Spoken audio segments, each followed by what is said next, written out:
Hey everybody, this is Javier Balderramos. This is Planet Texas. I have David Chimbaza here. He is an entrepreneur and podcaster. He is the host of Business of Football podcast. How are you doing, David? I'm good, thanks. How are you? Pretty good, pretty good. It's early in the morning over here in the States. We're looking at late afternoon here, so we're not too bad, thankfully. Yeah, so I see you like football.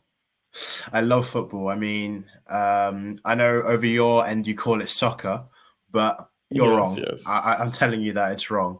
But no, I've loved it since I was a kid and was out of it for a little bit, come back into it, and now doing some work within it. So it's fantastic. I really couldn't ask for anything more.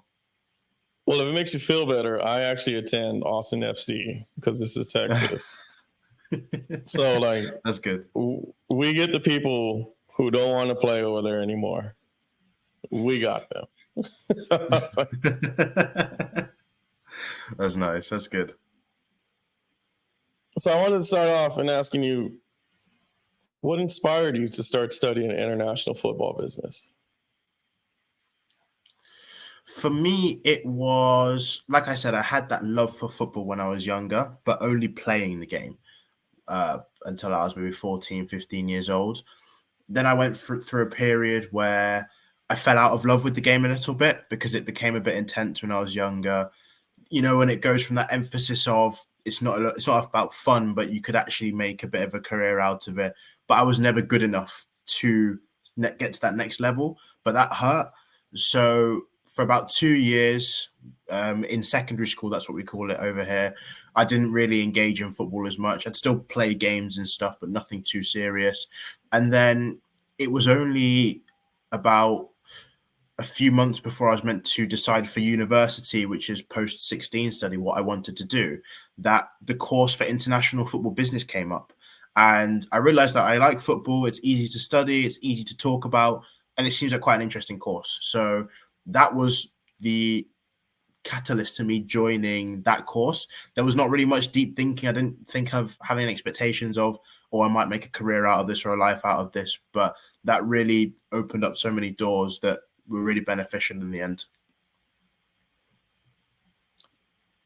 So how has your academic background influenced your career? I mean, for me, it's quite interesting because I was it was a bit of a variety. I think at the beginning it was more a case of, okay, let's take it simple. Let's just see where it is and find my feet.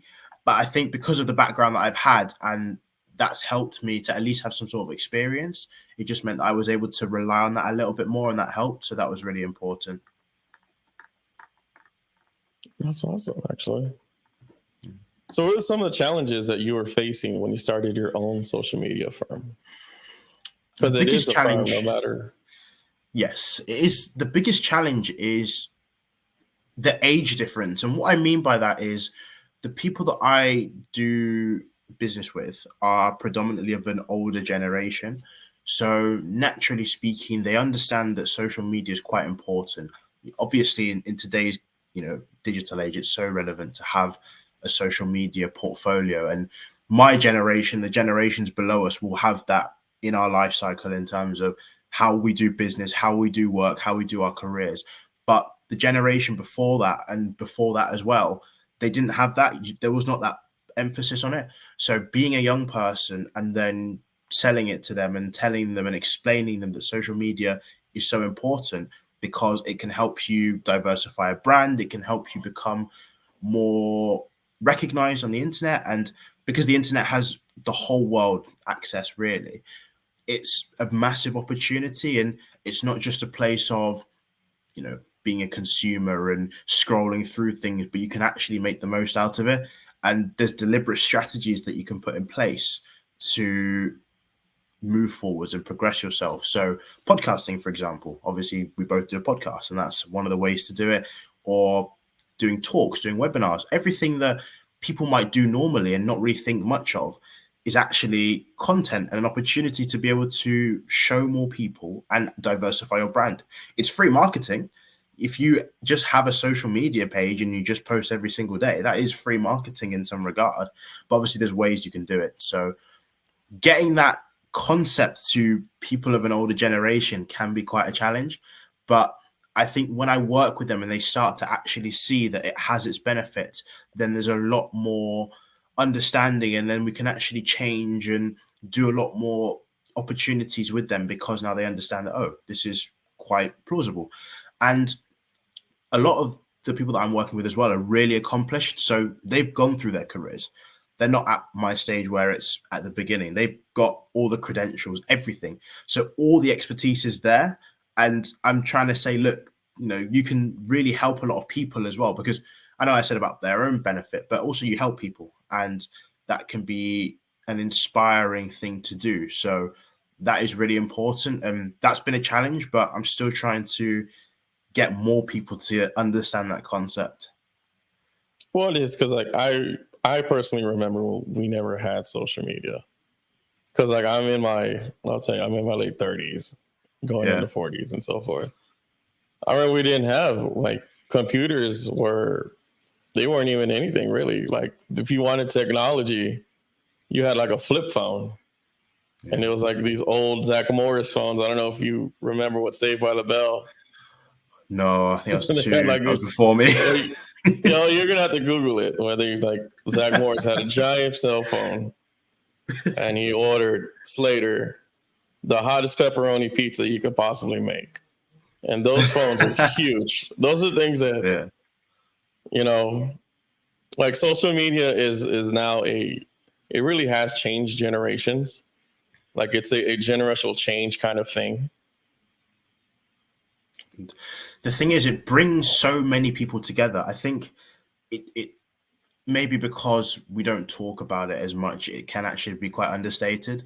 But most countries in the world have access to social media. And if you have access to social media, then that is a global marketplace. And every single industry and every single niche has a group and a community of people that are interested in something. And you would never have been able to reach that before social media, before having a phone. But now you can literally reach anyone. I mean, one of the clients that I'm with, he's based in Hong Kong, and a lot of the people that we're starting to grow a community with him are in Africa, and that would never ever have been possible. He doesn't even like know that that is plausible, just because of the power of social media and the power of being able to connect with so many different people, and is actually changing and helping their lives, because now they can access him as well, which they wouldn't have been able to do it. So from a production perspective, there's so much opportunity, and from being a consumer as well. And depending on what type of content people consume, you can really get a lot of benefit out of that. And that's quite exciting. I think that doesn't really get talked about enough, which is good for me, because the less people that know about it from a production standpoint, that's great. But I think it's really nice. It's a good thing that I think cannot be understated. So that actually brings up to one of the next subjects is how social media has transformed your business aside of football. I mean, it's really come alive within the last 10 years, maybe.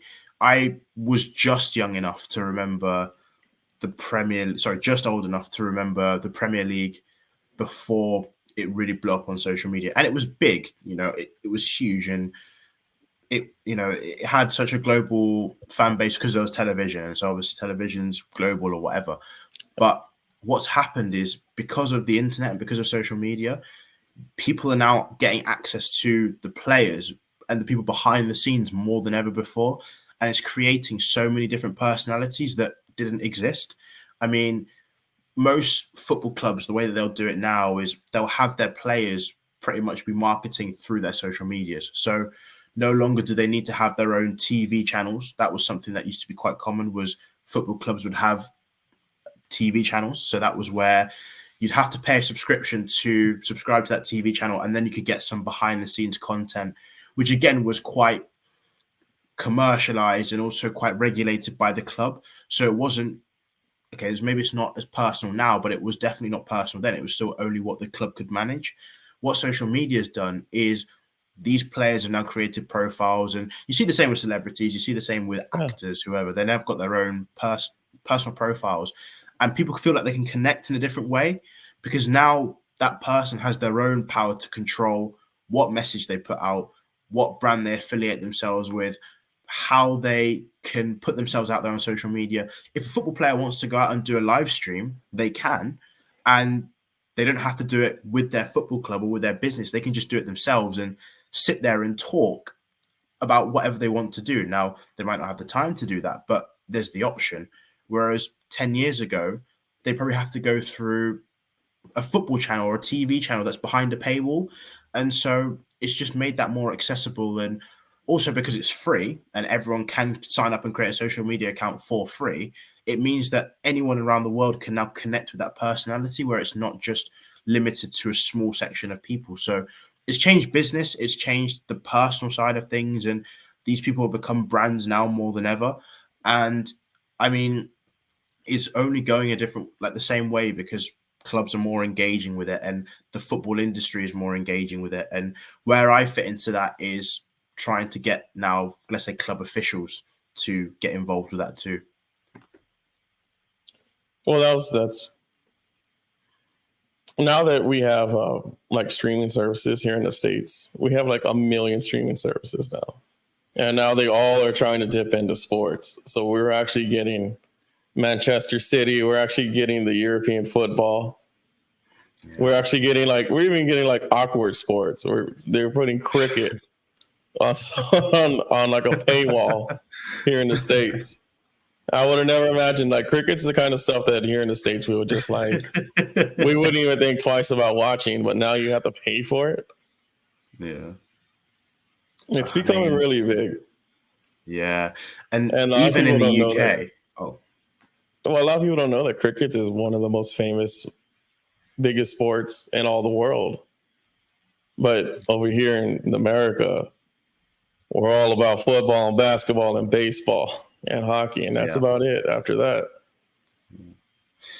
I mean, even, with, let's say, your traditional sports, it's becoming, I mean, some NFL games are coming to the UK and being played in Tottenham, in London, and it's becoming more open to the UK. I know that the Premier League wants to take games to the United States as well and have games played in the country because it's just so globalized and connected. I didn't know about cricket, but cricket's massive. And here in this country, a lot of people love cricket.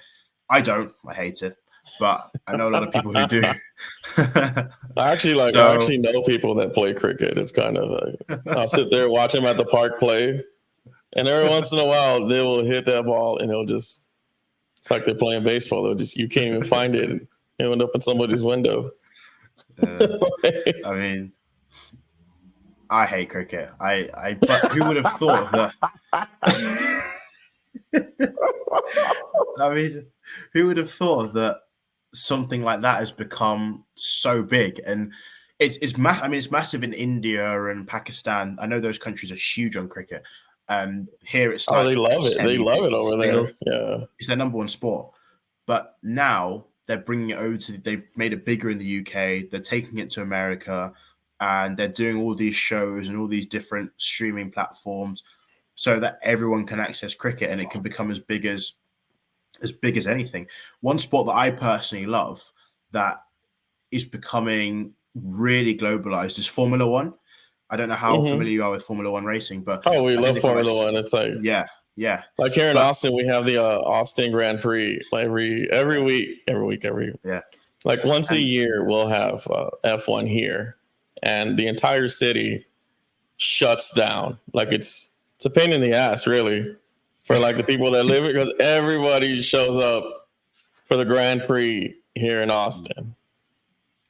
And there was a time when they didn't have a race in America for like 4 years, and then it became big in America. Then you had the Netflix series that pretty much blew up around the whole world, The Drive to Survive. And through that, they've obviously made so much social media content around Drive to Survive, particularly to an Americanized audience. So now you've got, I think, 4 races maybe in the States. And around the races in America, there's so much social media content, like more than any other race. And they've got 4 races in America in different aspects. I think it's 4. Miami. Oh, yeah. Vegas, Austin. Texas. Yeah. I think it's 3, and they've got Canada. I know Canada's not in America, but it's I'm your pretty side of the sure the world. last one might be in California because California ends up having everything I at some think point. they've agreed another one. I'm not sure, but the content on social media when Formula One rocks up in the States is off the charts. There's Well, so much that stuff. show was amazing. Like I watched. I'm not even into racing, but I could certainly tell you, I've watched that. Like we also have a show called Hard Knocks, but Mhm. from year to year, it's good. It's like you have to like watch the first 1 or 2 years, or the first 1 or 2 episodes of Hard Knocks, and they actually have a version soccer. They actually have a version of Hard Knocks for leagues Yeah. itself, and it's one of the things, like it's either good 1 year or it's not. But yeah, the Yeah. that racing show on Netflix, it really sold a lot of people. It made a lot of stars of the racers. hmm Yeah. And that would never have happened without social media. Obviously, you've got the streaming platforms which help, but because now the racers are brands in themselves because they've got their own social medias and they can post whatever they want. So you can just do so much work around that and production around that and make them stars themselves. So like Lewis Hamilton is now, so he's probably quite a famous person in the States. Maybe 10 years ago, he probably could have walked around America and been fine, but now he just get recognized everywhere, for example. And it's the same case with football because now you've got players here who are celebrities across the world and across the globe, and they can. I mean, I guess Messi was in Miami and he's taken over as well, and that's been massive. And they've done a lot of media production around him. I follow them on Instagram, and every Oh yeah, like second thing is about him. It's crazy. I think he's like the most popular Miami athlete right now, and Yeah, it's yeah. And I mean, he's only been there for 2 years or something like that. So in that time, that short period of time, already they've done so much around him and really just built him up. That Inter Miami, I mean, they've got fans that before he came probably weren't even Inter Miami fans, and now they fill up pretty much most games just oh because yeah. he's there. Well, like It's I'll tell you about the MLS here, and it's really it's not comparable to your league. It's really not, but it's getting there. It's getting there slowly. Like the fact that I go to the Austin FC game every once in a while when they do have their seasons here, it pretty much takes the entire day of my life, the entire day to go watch the game. And what they're looking for is stars, is what they're looking for. And we have a hard time because a lot of our soccer players are really, really good, but there's just not enough good soccer stars. So we got to borrow some of y'all's. yeah, yeah. We got to get them on loans and things of that sort. I mean, we'll get there. And I know the World Cup's coming to America as well. So that will inevitably help and support that side of things. You just got to hope that America does well because they get to the quarterfinals or something. That would be Yeah. massive. That'd be huge. But we'll I'll just see. be happy if they I'm make it sure. top 16. Yeah. Yeah. Just make it to 16. That's all I want. Like just don't Yeah. make us look bad. Like right now we have our dynasty in soccer, but it's women's soccer. Yeah. Like a lot of people don't know, but women's soccer here is probably like some of the best soccer in the entire world. And just people don't pay attention because it's women. And I'm not trying to I'm not trying to talk bad about women or nothing. It's just people don't really pay attention to women's sports, except for Caitlin Clark. Except Caitlin Clark. But here in the UK, it's changing a lot more now. The women's in America is still the best, 100%. And if you were to ask most people that I know here, they are more as invested in American women's soccer because of the way that it's been done. But now they're copying it here and they're bringing it more into the limelight. So it's getting better. But obviously, compared to the men's game, it's still a long way to go. But for sure, it's again social media. It helps because they've done a few things recently with going to the States and putting some social media marketing things out there to really build that awareness. So, and also some American players have come over here now. So because they've got their following, it makes it a bit more legit and a lot more recognized and respected. So that is helping a lot. So I got one of my next questions for you, sir. What advice would you give a young entrepreneur? Because you are an entrepreneur and you are younger. What are some of the things that they need to know in order that they don't make the mistakes, they don't misstep? Maybe you can help them on their way to becoming better without taking the stumble or the fall or not losing faith. The first thing is allowing yourself to make mistakes, because when you're young, and I have a tendency to do it, it can be so easy to just over dramatize everything and think that one mistake that you make is pretty much the end of the world and that everyone's going to judge you for it. Obviously, when you're a young entrepreneur, there's more scrutiny on what you're doing from people that you work with, from people that see on social media, from people that want you to do well, and from people that don't want you to do well. So you feel the pressure. And I would say that it's because it's not common as well. You feel different. That can be uncomfortable. I think you've got to be really uncomfortable with you've got to be really comfortable with the uncomfortable. And I think being different and taking a risk should be applauded more. Here in this country, in the UK, we have this really bad mentality where if you do something a bit rogue and not follow the same script, it can be looked down upon more and you get more scrutiny. Whereas I think in America, it's more macho to take risk and to, really do something out there. So even when I started my podcast, for example, I had a few people that were really skeptical of the idea because it's just not normal. You don't see many 21-year-olds starting a podcast coming straight out of university and going into business and talking about that on a podcast, because they're like, who's going to listen? Like, your story's not great. What are you going to do? You're not going to be able to attract anyone interesting on your show. No one's going to want to come on because you're not legit. All these different questions and noises, you have to be able to block it out, and you have to delude yourself a little bit. I think when you're young, I think we have a tendency to be a bit delusional, and we get told that delusion's bad, but you've got to believe it and tell yourself that you believe it as well, because if you don't, then it's never going to happen. And also take advice. I've taken so much advice from older people because I know that I don't know everything, and it's so helpful. So many people want to help you, maybe more than you think. So it's really, really important that you find the right people, and you'll find them. Like, they will gravitate towards you if you put yourself out there. If you don't, then it's not going to come. And I spoke about this on my show a few episodes back, actually, that sometimes you've got to force luck a little bit. If you don't try and you don't test the waters, then nothing's going to come out of it. So that's really important. And especially at a time when you're young, you could probably have more opportunity to take a risk. It doesn't, I don't think it's as scary as maybe you realize or you think, and you learn a lot more.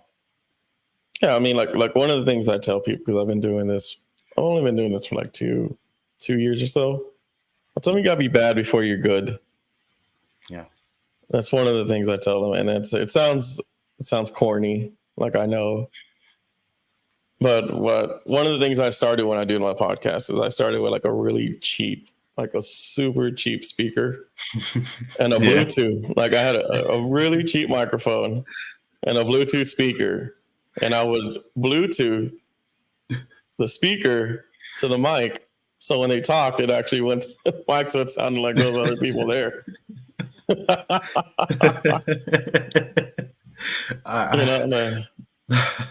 My And you first can't let episodes these of Paul. people. Oh yeah, Yeah, that's good. That's good. You need yeah, to enjoy the badness. Is what you need to enjoy. yeah. Because if you're 100%. not laughing together, you're getting laughed at. Yeah, But when you laugh together, everybody else is gonna enjoy it. yeah, 100%. It's so important. I think it's I know we laugh about it, but it's so healthy. It's really healthy to get things wrong. And like you Yeah, said, because be you're bad. supposed to get things wrong. You're supposed to like Yeah. make mistakes. That's just kind of how life works. Yeah.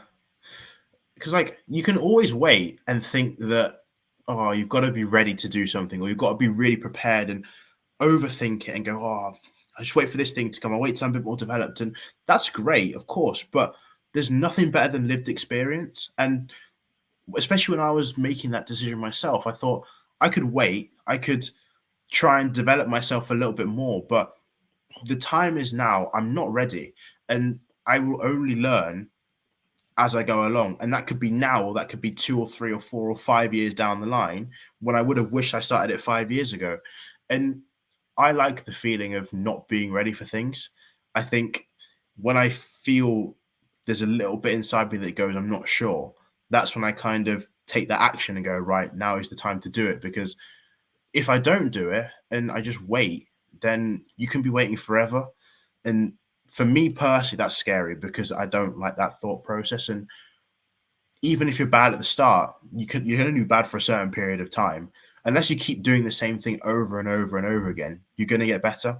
And I think more young people, and if it's not in entrepreneurship, I even say if it's in terms of outreach or networking or social media or whatever it is people want to do, you're not going to hit it perfect first time.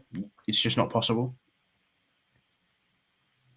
So I wanted to talk about your personal life a little bit. Okay. A lot of people don't know, but you're still a steward at Manchester Mhm. City. Yeah, You I am. still work for Manchester City. Yep. So how do you balance that? Like, how do you ensure how do you ensure the fan safety with creating an enjoyable match day experience? It's interesting because we have a massive team of people. So there's probably about 1,000, maybe 1,500 stewards at a game. So we're always working with someone in most cases. The most important thing that I try to do is make sure people are at ease. So I'll always try and make sure that they're comfortable getting to their seats, they know where they're sat.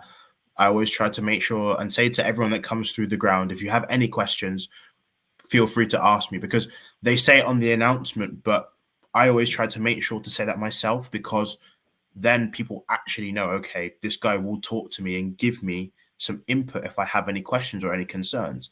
And that just puts people at ease naturally, because the more at ease they are, then the more they're going to enjoy the spectacle and focus more. And right, let's focus on the game. And I don't have to worry about all these different examples. So by keeping people safe and keeping people at ease and giving them reassurance, that naturally will allow them to enjoy the game.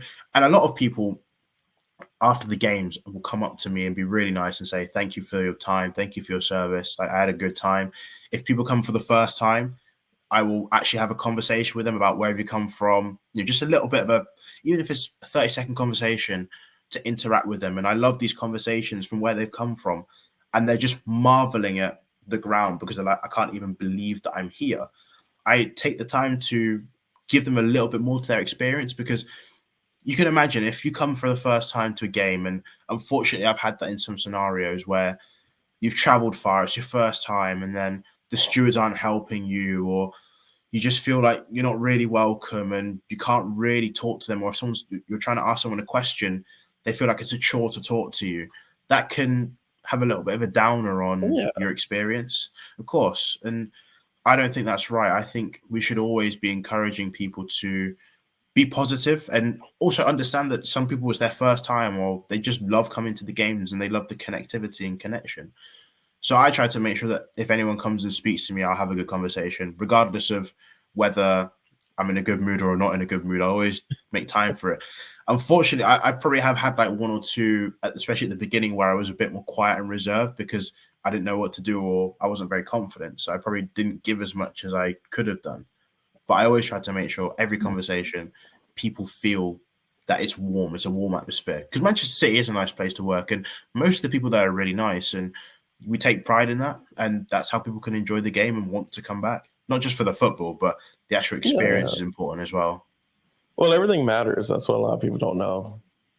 Yeah. It's like, because over here in the States, we have to park our car and then we got to walk into the stadium, and then we got to get searched, and then we got to talk to the people, and we have to act like we like them.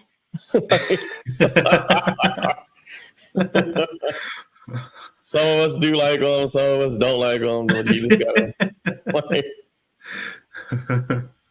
That's true. Some people might be pretending. Yeah, of course, that's how it works in life. So what is the fan culture like over there? Because you're a steward, so you see it.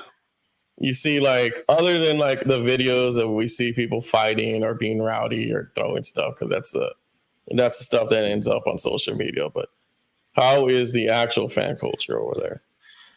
Do you know what? It's really, really good. I think it could be better at times. I will say that.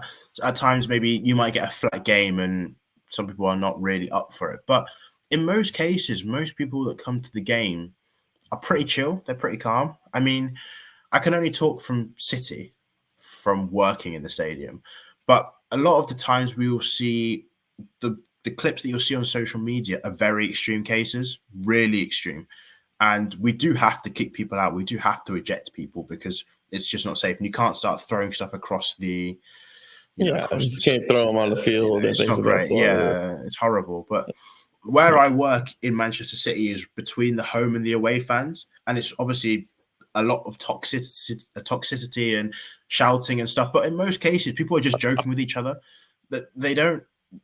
In very rare cases, it's personal, and you get it sometimes, which is stupid in my opinion. But most people, they're just having a laugh with the other side, and making fun of City for whatever reasons, and City fans are making fun of whatever team it is. I mean, we've had some times where Man City played a team that was in the league below in a cup game, maybe 2 weeks ago against Watford.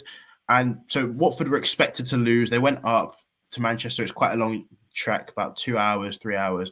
And the Watford fans had no expectation of winning, but they were still making fun of City anyway, because City are the bigger team, but they're just having back and forth anyways and calling Man City shit and stuff like that. And the City fans are giving it back to them. And that's probably the stuff that you don't see on social media, but that's quite common because people just want to enjoy the football game. And the rare idiots that are there that ruin it, they get kicked out. So it's great. And I love that personally. I think when you're there, it's amazing. And I've been to some really good games where the atmosphere was just amazing and both sides are giving it, but it's respectful. And at the end of the day, everyone goes home and hopefully makes it home safe. Not everyone. Some get arrested, but in most cases. I can imagine people get arrested at the end of the night regularly.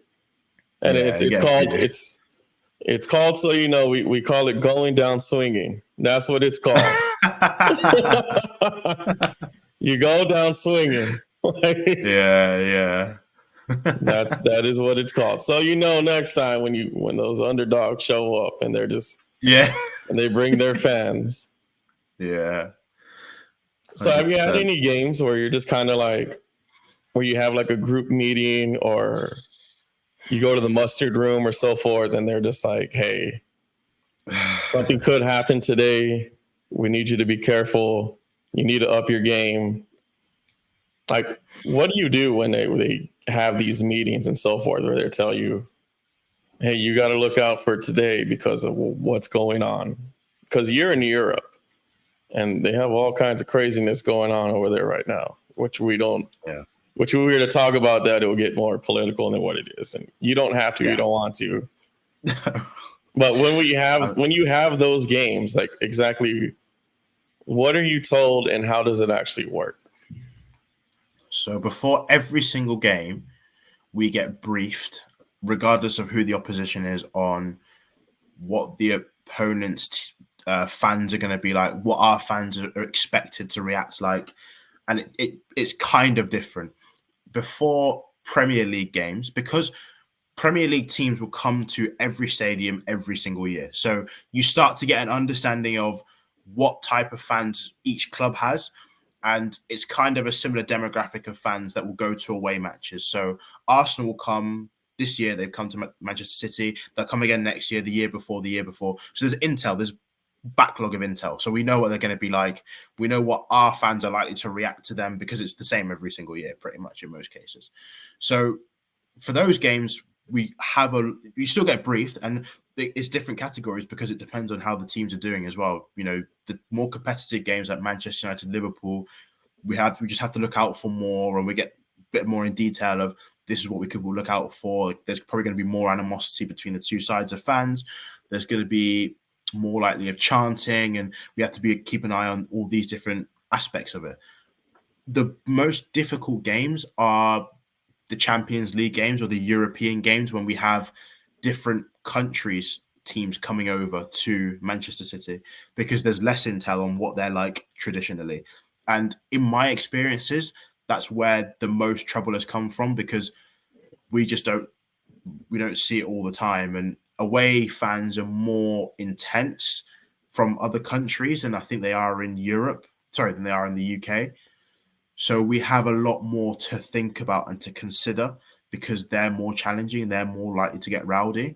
Now, obviously, it doesn't really take into consideration like politics and political opinions, because football, I'd say for now, is quite separate of that. So it's purely just about the fan culture. But even then, sometimes clubs will have histories and rivalries with each other. That means that the fans don't like each other from other countries purely because of something like that. So when we have German fans, for example, there's certain, as you can imagine, connotations and stuff that might be chanted because England and Germany have a history. And we always get told about that before, because we know what's kind of going to happen. So that is you a already challenge. know what time it is. Yeah, Basically, you know what you're gonna get. So they're more challenging and they're more intense. And I mean, City do a fantastic job. They really do a great job. Every single game we're briefed, this is what to expect. So there's nothing unexpected. Pretty much, we know what to expect. And these clubs have so much intel, even still, regardless of the limited amount you're going to get, there's still a lot of information that we get told as stewards to look out for. So thankfully, that makes me quite confident, because I don't support Manchester City. I actually support Manchester United. But I know, because I'm a steward, how much intel and detail goes into the safety of looking after fans at a football game. That when I go to watch as a fan, I feel safe, because I know that the due diligence has been done correctly anyways, for regardless of what type of game. So that really, really helps and is really important. And it obviously, as the world is getting more and more complex, we have things now like social media, we have protest groups, we have so many different things to consider. I mean, I've only been here for 3 years, and in that time, the world is, things have changed so quickly that we're now being told many different things that we weren't told 2 years ago. So we really have to make sure that we stay focused and stay attentive. And our ultimate job at stewarding is to keep everyone safe, and also keep the game running as much as possible. So we have to really, just pay attention and be on it all the time. It looks really simple at times, because you might think we're standing there and not doing anything. And I'd say in 90% of the cases, it's pretty simple, and it's a pretty, you just know, quite routine. But on that 10% where it's intense, it's hard, because then you've got a lot of things to consider, and you've got to get rid of the danger zone. You've got to get rid of the people to consider, and that can be a challenge. Well, because I know being a steward has to be pretty hard, because here in the States, we have stewards for concerts and so forth. I remember we had a video that went viral, and it was for Taylor Swift. Mm-hmm. We had a Taylor Swift video, one of the stewards that wasn't doing his job. He was actually watching the Taylor Swift concert, and he was dancing to it, and he ended up getting fired for it. Yeah. So I'm pretty sure that y'all always have to be on top of like looking out and paying attention to what's going on around the game. You just can't really be watching the game. Yeah, 100%. I mean, that's probably more common than you can imagine. I've never done a concert. Man City do concerts. I've never done one, but I've been told that they are a whole different ball game, because you've not just got to consider. You've got to consider so many different things that are kind of beyond, and it's a longer shift and all these different things. But from match days at City, yeah, you're correct. We can't just sit there and watch the game. We really have to pay attention to the people that are in the ground, because you have a situation where if you're not paying attention and two fans start fighting in the crowd and you haven't done anything about it because you're watching the game, someone could get hurt and someone could get really badly hurt. Yeah. You have to think worst case scenario in every situation. Let's say two people get into a fight, one punches another person, someone lands, hits their head, and you weren't paying attention to stop the fight or report the fight. That's your fault. If that was your section, so you have to always be on guard. And that's a very extreme example. That's never happened, but that could happen. That's a possibility. Yeah. So Well, I'm sure you've seen things happen at the events. Yeah. I'm sure you've witnessed and had to do something. And it didn't have to be the most extreme thing. It just had to be something where you had to interfere in it. Yeah, I saw two people were fighting one time, and I ran down to try and stop it. And I got told that I shouldn't do that because we have to also consider our own safety. Like, we're not security guards, we're stewards. But I don't know, maybe I thought I was all high and mighty, and I'll go and break these guys up. You gotta show the muscles. I did a good job. I did my job, but it's not part of the description. I don't get paid for that. So we do see things, and we have to really make sure that we're doing the right thing to make sure that people are safe and we're paying attention all the time. So it's not just we walk up and watch the game, especially for high profile matches. We know what's going to happen. And I literally 2 weeks ago, Manchester City played Arsenal, which are two of the top teams in the Premier League at the moment. And that was pretty eventful because we just had loads of people that were not meant to be where they're sat, and people were really aggressive. And because City were behind for a long period in the game, the home fans were pretty tense. When Man City don't do very well, their fans are pretty upset, and that can cause and lead to problems. So you really have to pay attention and be on guard, because the minute it kicks off, it can really badly kick off. And we're past the point where it was hooliganism and it was quite bad. We're past that point in football now, but you can still have pockets of problems that if you're not careful and not paying attention. So it's really important, and it's for the fan safety, it's for the player safety, the staff, everyone. You have to be on it all the time. And I know one person got fired because they fell asleep on the outskirts of the pitch, which was pretty tough. Have you fallen asleep in the middle of a game? Yeah. I mean, it's quite a loud place, a football ground. I don't know if you've ever been to a sports event, but it's not quiet. But he managed to fall asleep, and because City have cameras everywhere, you can't do that and get away with it. And so he was conked. Yeah, you gotta get him out of there. It's not as simple as it looks. Once you've done the job for a while, you know what to look out for. So I know what's there and not. But yeah, we just have to make sure to avoid and always think worst case scenario of what happens. So let's talk a little bit about your podcast. Mm-hmm. So your podcast is actually called Business of Football Podcast. Correct. What is it about? In detail, more than just what I know about it, but maybe other people want to find it. And I mean, it's a bit of a documentation, really, of my own journey in business and going through the ranks, and also my experience being a young person who's just studied international football business, which is not a common course, being a young person who works in social media in football, and also being an entrepreneur. Those three things are what pretty much prompted me to start the podcast. But the great thing about it is I can bring on people who work specifically in the football space to talk about their journey, so that it can inspire other young people, but it can also give business owners in football another perspective of the industry that they're operating in. So I've brought on two people so far. One person that works in youth engagement and youth empowerment, where he gives young people a really good opportunity to network and to provide more opportunities. And that was great. And then the second one I brought on was in tech, and he's really insightful about tech and the future of AI. And that was great for the business owners because they could hear about someone who's learned and studied technology for a long time, now applies it in the football sports space. But we spoke a lot about football and what he thinks for the future and some recommendations. And it was great because then a lot of business owners could go, well, I've learned something today that maybe I didn't know, because that's a perspective that is not necessarily common. So it's also, I learned because as a business owner, I can bring on someone that is also in my field and I can learn something from them. It's great. That's a positive.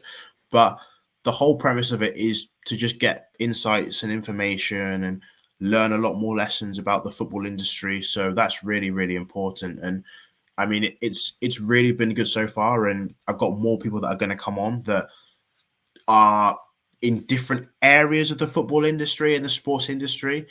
The beautiful thing about football and sport, and this is great, I haven't told this on my podcast, so I hope no one's listening, is that it intertwines. So a lot of things are really, they link and you can cross-reference.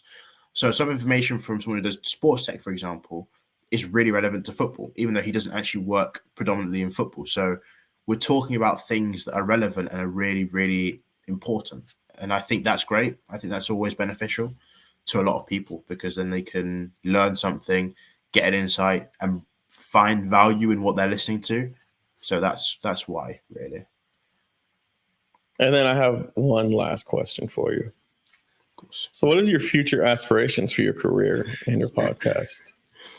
And what are you going to do to achieve them?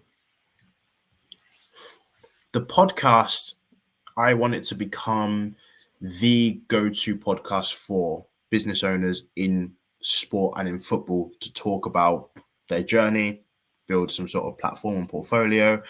And maybe they've never done a podcast before, maybe they've done a million podcasts, but they come onto mine and they can network potentially with my contacts. They can maybe just share a story that someone has never heard before and go, right, that aligns with me and I learned something new today. I just want people to learn something from every single episode, whether it's from me or from an expert. And also I get to talk to more people, which is great. And it expands my network, which is fantastic. So that's really, really exciting. And it's getting there, which is really nice now. And then also alongside that, I want to build my business, continue to go and grow within that and start to touch more people on social media because I think that's really valuable and an untapped opportunity. So I think that's where I want to go forwards and continue to learn. The beautiful thing about it is I don't put pressure on myself. So if it goes a little bit sideways, then okay, that's fine. I can just reevaluate based on where I am in that moment. So there's a lot of adaptability within that. So do you have anything else you wanted to add before we actually leave off? I think it's really nice to know about, from your perspective and your side, really, like what would you say is the next step really in, let's say, American soccer or American sports engagement, actually? Well, the next step for us, to be honest with you, is for football, soccer, not football, because we need to get better. We have quite a fan base for our MLS here. Like we really do. I would personally tell you when we have even our women's soccer actually shows up on national television. It's just not on really like big national televised channels. Like here we have a network called Ion, and all they really do is have women's sports. Like they have the WNBA, and then they have women's soccer, and then they have another women's sport. But one of the issues is like we need to get more people involved in soccer itself. Mm-hmm. Like we are so caught up in used to being football, basketball, even hockey. Even hockey is becoming more popular, as well as baseball. Yeah. Those are our four big ones. But yeah, I would personally tell you the more talent that we get for MLS, even if that means taking it from other leagues like yours. Because we're gonna keep taking from your league. Yeah, I can tell. Of course we are. Anytime soon. No. Believe it or not, we're only going to pay them more and more. Like, yeah, true. We're only going to pay them more and more. And I also believe that because we have so many subscriptions on like Netflix, and so because Netflix is going to become very, very important to live sports. They just got a hold of WWE, so they're going to be showing Monday Night Raw. Wow. I think they paid something like $2 billion for like 10 years. And it's going to be all WWE content. They're going to have the Tyson Logan fight. Yeah, I've seen A that. lot of people aren't giving Netflix the credit. And then Amazon also is getting into the sports. They have their own network. Like I don't know if you know what Card-Jutsu is. No, I never heard of it. Well, it's not. It kind of looks dumb until you really like look into it. I was watching some of it, but they're fighting in a car essentially. I'm sure you've seen the videos. No, I've seen clips. I'm sure you've seen the yes, videos. Yes, yeah, it's so funny. They're fighting in a car. That's a real sport. Like that's actually a legit sport. And they show it in Stadium Channel here in the States. Like, do you know, I've always thought about that though. Is how do you know you're good at that? Like, where does it come from to think, oh yeah, I have a talent for sitting in a car and trying to beat someone else? Yeah. How does that happen? Well, like I was doing some work on the actual Card-Jutsu show. Yeah. And I was sitting there. A lot of them are actual athletes. Like a lot of them do other things. There's a few of them that are actually MMA fighters, even though they're not in the big leagues like UFC and One Championship and Bellator and da da da da da. They're still trained.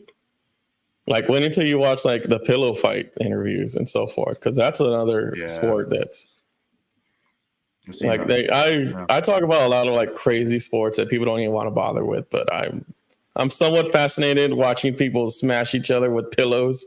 But that's apparently they're just taking like 2-pound pillows and just smashing each other's faces. And there's an actual champion for men and women in it. I don't know. I don't get it. Yeah, I mean, if we can make it into a sport, we're gonna make it into a sport. Like, true. That's true. But yeah, thank you for coming on. I hope I kind of answered the question for your MLS European football. Yeah. But thank you. Thank you. I'd love to come on and I really appreciate it. Thank you